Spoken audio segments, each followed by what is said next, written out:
Never crossed my mind that we would be here even a day later.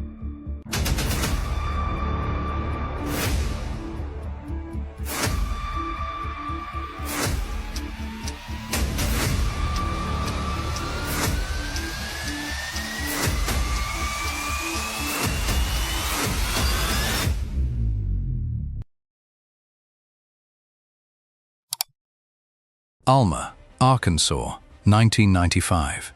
It was the kind of town where people knew each other by name. Parents let their children ride bikes through the neighborhood. Friday nights revolved around football fields, little league games, and familiar faces. People didn't spend much time worrying about danger, and that's exactly why nobody saw it coming. 6-year-old Morgan Chantel Nick was the kind of child who left an impression without ever demanding attention. She wasn't the loudest kid in the room. She didn't need to be. Morgan was gentle, a little shy, the type of child who often seemed happiest in her own small world. She loved animals, especially her cats. She loved chewing bubble gum and drawing pictures. Some days she dreamed about becoming a doctor. Other days she imagined herself flying through the air as a circus trapeze artist. At 6 years old, the future changed every week, and all of it felt possible. To her parents, Morgan was still very much a little girl. She followed her mother around the house, liked being close to family, and despite her quiet nature, she had a warm smile that seemed to make people instantly protective of her. Her mother, Colleen, often described her as sweet and thoughtful, the kind of child who trusted the world. And why wouldn't she? The world had always been kind to her. June 9th, 1995, began like countless summer days before it. Nothing unusual, nothing memorable, just another Friday. That evening, the Nick family drove to Alma to watch a Little League baseball game. The parking lot was crowded. Children ran between the fields. Parents filled the bleachers. The smell of popcorn drifted through the warm air. It felt less like a sporting event and more like a community gathering. The sort of place where nobody expected to keep count of where every child was standing. Morgan loved it. As the sun began to set, fireflies started appearing around the edge of the ballpark, tiny flickers of light dancing in the Arkansas twilight. Morgan noticed them immediately. Like many children her age, she became fascinated. She wanted to catch them. So she joined a group of other kids running around near the parking lot while the game continued nearby. For a while, everything seemed normal. Parents watched the game. Kids chased fireflies. Summer carried on exactly as it always had. Looking back, that's what makes this story so unsettling. Nothing about that evening felt dangerous. Nothing felt out of place. No warning. No sense that anyone should be paying closer attention. Only a little girl enjoying a summer night with her family. A little girl who still had an entire life waiting ahead of her. As darkness settled over the ball field, Morgan continued playing with the other children. And somewhere between the cheers from the stands and the glow of the fireflies, an ordinary Friday night quietly began turning into something else. Something that would change Alma forever. And before the night was over, one family would find themselves asking a question they still haven't been able to answer. Where is Morgan Nick? The game was still going. Parents filled the bleachers. Coaches shouted from the dugouts. The crack of aluminum bats echoed beneath the stadium lights. Life carried on exactly as it had all evening. Somewhere near the edge of the parking lot, Morgan was still playing with the other children. Then something small happened. The kind of thing nobody would remember if the night had ended normally. Morgan complained that sand had gotten inside her shoes. One of the girls playing with her later remembered Morgan walking toward her mother's car to empty them out. It wasn't far, just across the parking area. A few seconds at most. The other children stayed behind. Morgan went alone. That decision would become one of the most analyzed moments in Arkansas criminal history. At first, nothing seemed unusual. The game continued. The crowd remained focused on the field. Nobody was watching a 6-year-old girl standing beside a parked car. Nobody had any reason to. Then Morgan disappeared. Not gradually. Not sometime later in the evening. In a matter of moments. When the children returned to where they had been playing, Morgan wasn't there. At first, nobody panicked. A 6-year-old wandering off wasn't unusual. She was probably nearby, probably with her mother, probably somewhere around the ball field. But minutes passed, and Morgan still wasn't found. Then the questions started. Have you seen Morgan? Wasn't she just here? Did she go back to the bleachers? The answers were always the same. No, no, no. As concern began spreading through the crowd, several children shared something they hadn't thought was important before. They described a man near the parking lot. Someone unfamiliar. Someone who had been standing around while the children played. One girl later described him as creepy. Another remembered feeling uncomfortable around him. At the time, they were just passing observations, the kind of details children forget. But later, those details would become some of the most important clues in the entire case. Meanwhile, Morgan's mother was beginning to realize something was terribly wrong. Colleen Nix searched around the field, then the parking lot, then the restrooms, then everywhere she could think to look.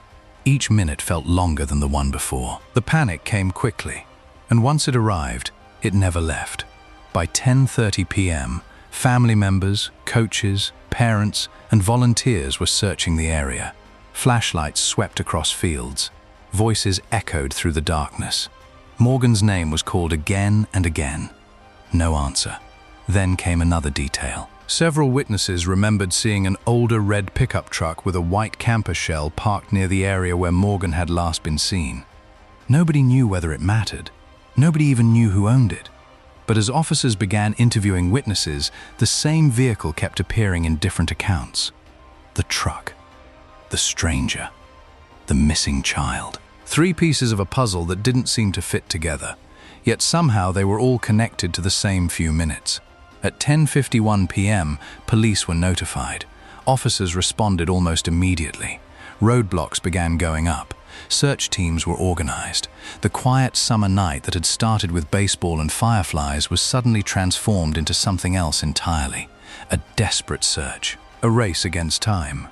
And as investigators began piecing together those final moments, one question kept pulling them back to the same place. Who was the man near the parking lot? Because somewhere between Morgan emptying sand from her shoes and her mother realizing she was gone, someone had seen something. The challenge was figuring out what, before the trail disappeared completely.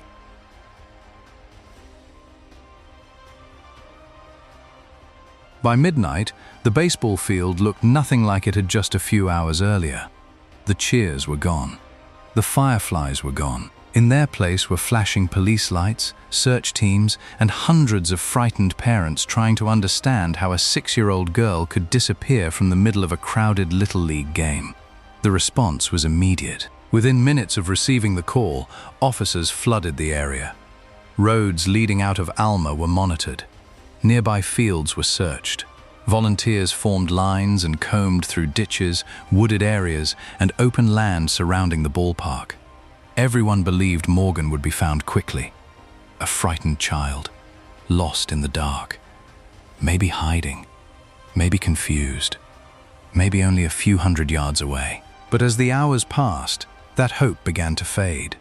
Search dogs found nothing. Helicopters found nothing. The woods revealed nothing. It was as if Morgan had simply vanished. Investigators quickly focused on the final minutes before her disappearance. Witnesses were interviewed again and again.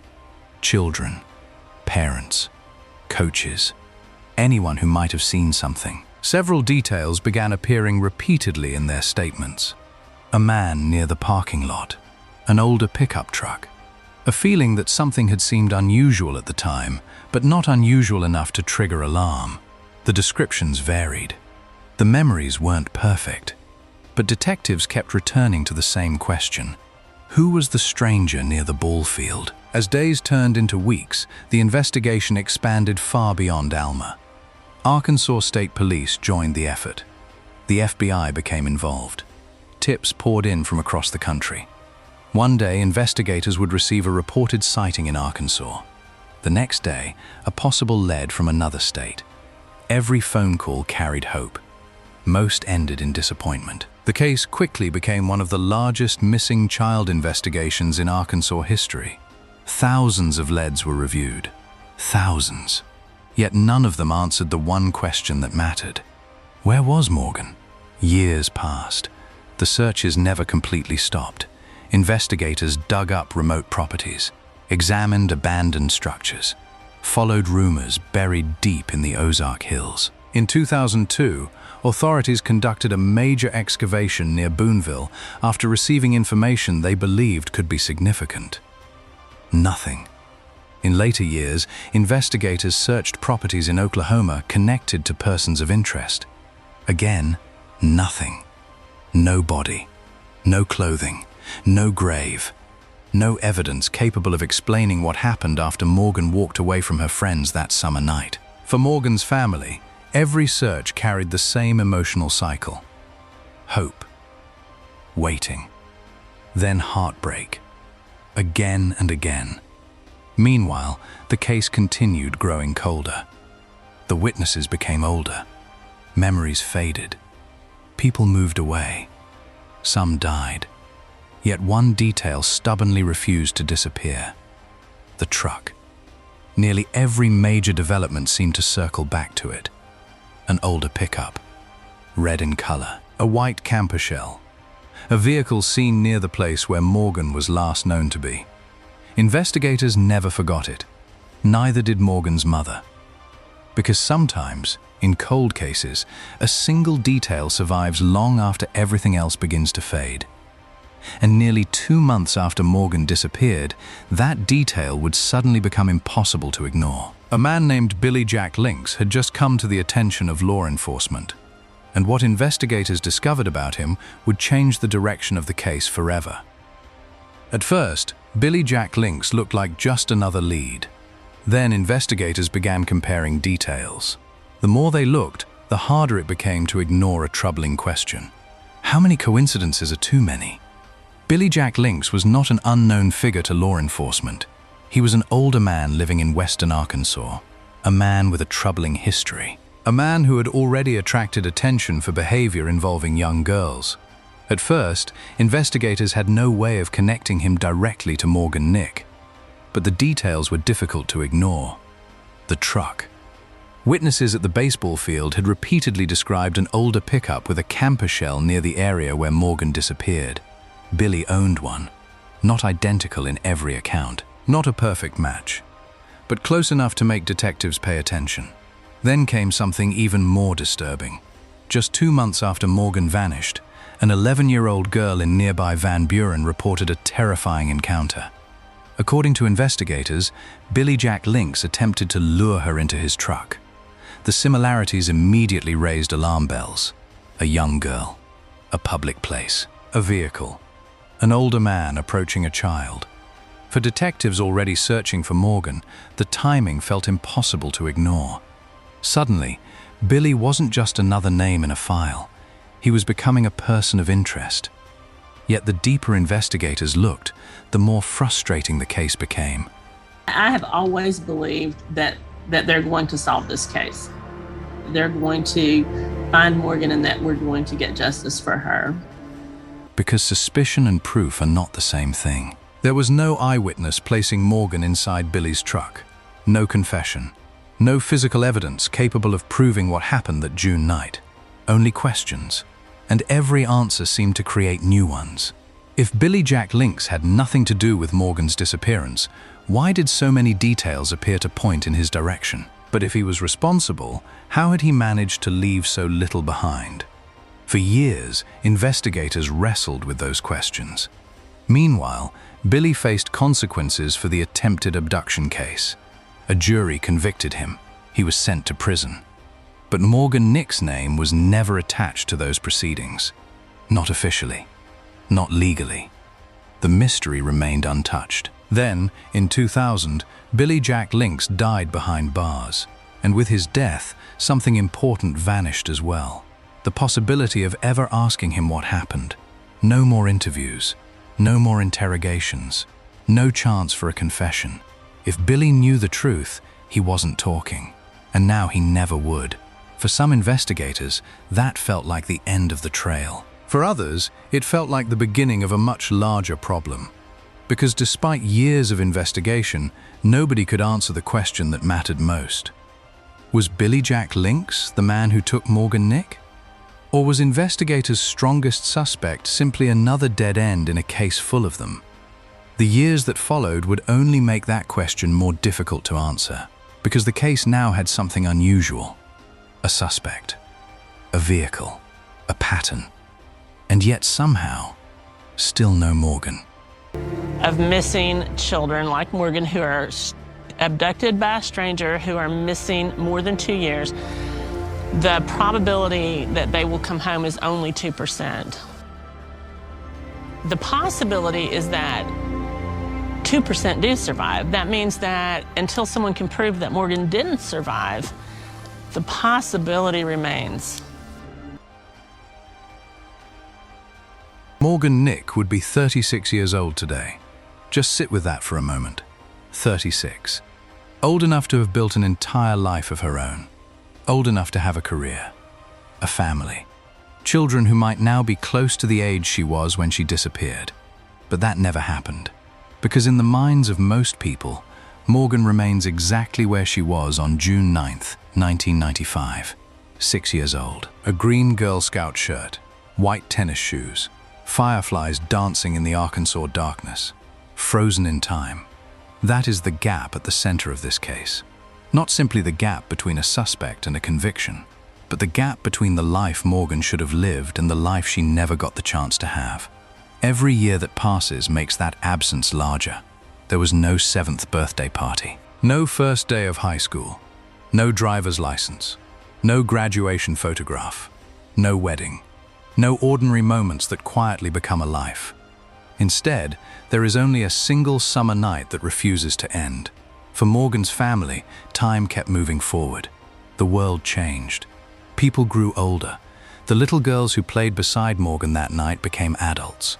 Some became mothers themselves. Yet Morgan never changed. She remained 6, forever suspended between memory and mystery. And perhaps that is what makes this case linger so deeply in the American imagination.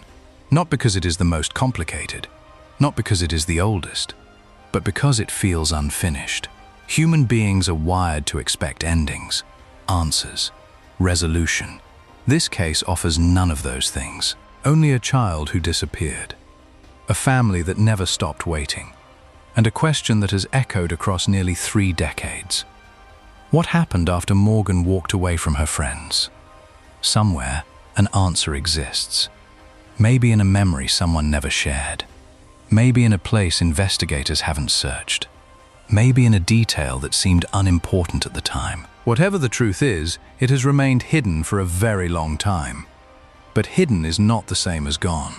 And in 2024, nearly 30 years after Morgan disappeared, something happened that gave investigators a reason to look at this case in a completely new way. When this child went missing in Sherwood this morning, they could gather their CART team. They could immediately call out all the resources they need.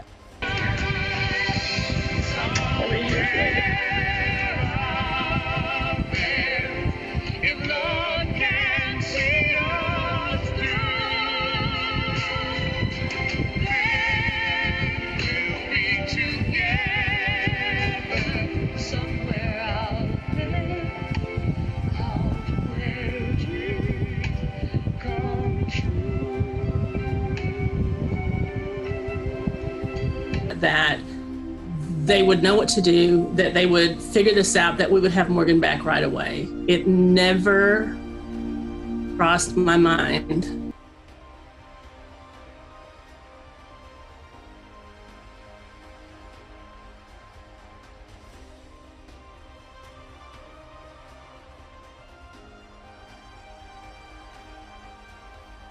For nearly 3 decades, the Morgan Nick case seemed trapped in the past. The photographs never changed. The missing posters never changed. The questions never changed. But in October 2024, something finally did. Investigators announced that advanced DNA testing conducted by Othram had linked hair evidence recovered from Billy Jack Lincks' truck to Morgan Nick or a very close maternal relative. For the first time in the history of the case, law enforcement publicly identified Billy Jack Lincks as the primary suspect in Morgan's abduction and presumed murder.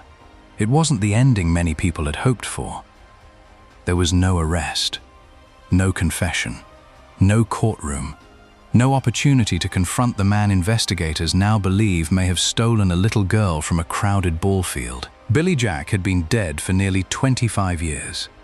But after decades of uncertainty, the announcement represented something important: direction. The investigation was moving forward again. And perhaps more importantly, Morgan's name was no longer fading into history. Throughout those years, her mother refused to let that happen. While many families are forced to grieve in private, Colleen Nick transformed her pain into purpose. She created the Morgan Nick Foundation, helping educate families about child safety and supporting efforts to protect children across the country. Thousands of parents who have never met Morgan know her name because of that work. Thousands of children may be safer because one mother refused to stop fighting. Even now, investigators continue searching for answers. The case remains open. Searches continue. Tips are still reviewed. And authorities have made it clear that identifying a suspect was never the final goal. Finding Morgan is. Because until that happens, one piece of this story remains missing. Not evidence. Not a theory. Not a suspect. A little girl. The 6-year-old who wanted to catch fireflies. The little girl who dreamed about circuses and animals and all the ordinary things children dream about when they believe tomorrow is guaranteed. Somewhere between the baseball field and the years that followed, Morgan became part of American true crime history. But before she was a case, she was a child. And maybe that's the part we should remember most. Not the mystery. Not the headlines. Not the suspect. The child. Because every missing child investigation begins with a simple truth. Someone is missing a person they love. If Morgan Nick's story has stayed with you tonight, let me know what you believe happened that summer evening in Alma. Do you think investigators finally found the right suspect? Or do you believe there are still pieces of this story waiting to be uncovered? However you see the case, one thing remains certain.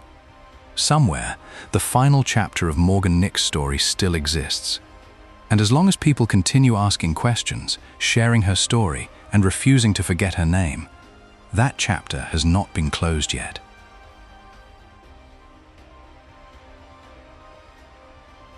On September 27, 2024, Arkham Laboratory sent a report to Detective Taylor that the hair contained in the evidence was that of Colleen Nick, one of her siblings, or one of her children. The bottom line in this is that the physical evidence collected from the truck strongly indicates that Morgan had been in this truck. Did Lincks have help in abducting Morgan or concealing his crime all these years? And where is Morgan now? I can tell you today that this investigation is not over.